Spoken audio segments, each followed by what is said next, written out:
imposing a 50% tariff on copper imports.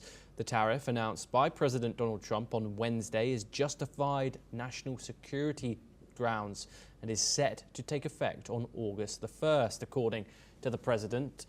Copper, a key metal used in green energy production and technology, is at the center of this escalating trade dispute.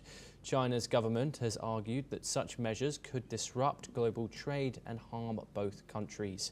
The US decision marks another chapter in the ongoing tensions between Washington and Beijing, with both sides locked in a broader trade and economic standoff. 因为我们立场非常明确，我们一贯反对泛化国家安全概念。我们也始终认为，关税战、贸易战没有赢家，滥施关税不符合任何一方的利益。This is obviously an ongoing situation with both China and the United States.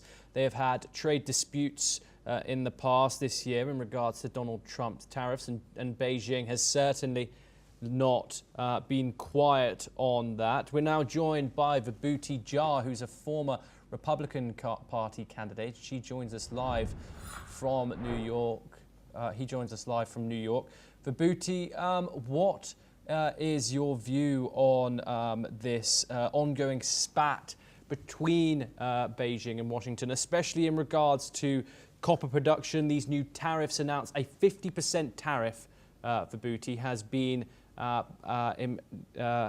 put on this metal. What are your thoughts on how this situation is going to develop? Thank you very much for having me. What I wanted to say, two things. One is that what started off as a reciprocal tariff, it's escalating into one conflict over the other regarding each specific item of trade. So China and United States, one must consider as very interesting allies and competitors in the domestic and international fields, both of them. Both of them complement each other, both of them compete with each other, and each one is trying to gain a leverage, a political leverage and economic leverage. And that's nothing new. I think it was expected as a student of international banking and finance and economics. I know trade barriers and trade tariffs and everything else is part of the deal. And it's very interesting, Mr. Trump's book is about art of the deal. So you are trying to negotiate what is best for you, what is most economically advantageous to you, and each country in that regard pulls the trigger, what suits the best. And I think China and United States are, remember, people must not forget that it was President Obama who had actually floated the idea of 1-2 countries that let China and America dominate the world conversation and the politics and economics, trade and everything else, which went public and it was decried upon, that you cannot have a tie-up with a communist country and a capitalist country trying to rule the world. So let's look back from the positive and the negative, looking back, looking forward. And what we are looking at here is a very different scenario when Mr. Trump is trying to fix US economy. That is the uppermost goal that he has. The fixing American economy is the key element because US doesn't manufacture anything anymore, including life-saving drugs. Think about it, from 9/11 memorabilia, pins, and to life-saving drugs, China makes them.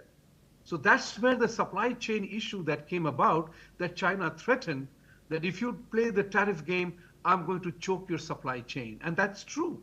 China can actually do that because a whole lot of US businesses, mom and pop shops, 90% of the US economy is in private sector, and they depend upon Chinese supplies.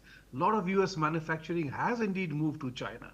So now suddenly people realize that we are victims of our own policies in which we allowed manufacturing to go away from America. That killed, in my opinion, the soul of the country. And that's what Mr. Trump is trying to bring back. So it is not easy to undo things that have happened in the last 50 years. So as we know the Indian story, whatever changes have been made in India during Modi regime, it's not easy to do because Congress established legal precedences and Yes. laws that is very difficult to dismantle. Likewise, in the US case right now, it is a political and economic leverage. China is prepared to choke the supply chain and it can bring the US economy to be a grinding halt by just supplying, just stopping. You know, when Trump is threatening with increased tariff, China has to do only one thing, and that is, I'm not going to supply any goods and services for the next 7 days. That will hurt US big time. And that's the reason you find that the Trump administration is absolutely going nuts over this entire trade and negotiation for critical earth material and everything else. See, remember one thing very Yes, important. Vibhuti, I do apologize.